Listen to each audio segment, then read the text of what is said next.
মাশাল্লাহ মাশাল্লাহ, কতগুলো ডিম দিয়ে দিয়েছে মাশাল্লাহ। আমার শখের ছোট্ট খামারটিতে আরও একটি ফিমেল মাস্কবি হাঁস এনেছি আলহামদুলিল্লাহ। এখন আমার মাস্কবি হাঁসের সংখ্যা হলো মোট 4টি। এই যে এইটাই হচ্ছে সেই নতুন ফিমেল হাঁসটা।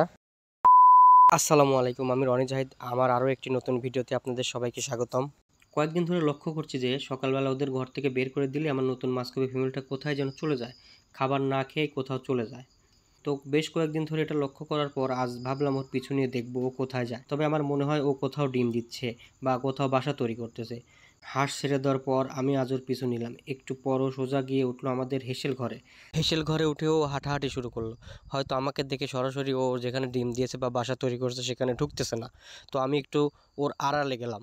আমি আড়ালে যাওয়ার পরপরই হাঁসটি ঢুকে গেল আমাদের হেঁসেলের নিচে। ও যখনই হেঁসেলের নিচে ঢুকলো তখনই আমি বুঝতে পারলাম ও হয়তো ওখানে ডিম দিয়েছে বা ডিম দেওয়ার জন্য বাসা তৈরি করতেছে। এবং হলোও তাই, হাঁসটি অনেকগুলো ডিম দিয়েছে আলহামদুলিল্লাহ আলহামদুলিল্লাহ মাশাআল্লাহ। আমি ভাবতেই পারিনি যে আমার নতুন হাঁসটি আমাকে এভাবে খুশি করবে আর এভাবে নতুন পরিবেশে এসেই অল্প কয়েকদিনের মধ্যে ডিম দিয়ে দিবে। সবই আল্লাহর ইচ্ছা আলহামদুলিল্লাহ। সবাই আলহামদুলিল্লাহ বলবেন, মাশাআল্লাহ বলবেন। ফাইনালি আমি বের করতে পারলাম ওর সকালে উধাও হয়ে যাওয়ার রহস্যটা। তো ও ঠোঁট দিয়ে ডিম ঠিক করে নিয়ে এখন হয়তো আবার নতুন করে ডিম দেওয়ার জন্য বসে গেল। তাই আমি আর ওকে বিরক্ত করলাম না, আমি বের হয়ে আসলাম। ও ডিম দিয়ে বের হয়ে আসার পর আমি গিয়ে দেখবো যে ও কতগুলো ডিম দিয়েছে। আমি তারপর ডিমগুলো সংগ্রহ করে উঠিয়ে রাখবো পরে কুচে বসতে দেওয়ার জন্য। আমি বারান্দায় বসে অপেক্ষা করছিলাম যে ও ডিম দিয়ে কখন বের হবে। অবশেষে আমার অপেক্ষার অবসান ঘটিয়ে ও বের হয়ে আসলো।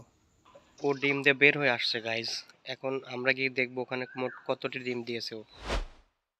আলহামদুলিল্লাহ ও সর্বমোট 8টি ডিম দিয়েছে। এখানে সামনে 7টি দেখা যাচ্ছে আর পিছনে 1টি আছে, সর্বমোট 8টি ডিম দিয়েছে আলহামদুলিল্লাহ। আমি এখন এগুলো তুলে রাখবো। এই পাত্রের মধ্যে আমি আগে থেকে আমার দেশি মুরগির কিছু ডিম সংগ্রহ করে রেখেছিলাম আর এখন ডিম সংগ্রহ করে এর মধ্যে রাখলাম। সবাই আমার হাঁসগুলোর জন্য দোয়া করবেন। দেখা হবে আবার নতুন কোনো ভিডিওতে। ততদিন পর্যন্ত আপনারা সবাই ভালো থাকবেন। আসসালামু আলাইকুম।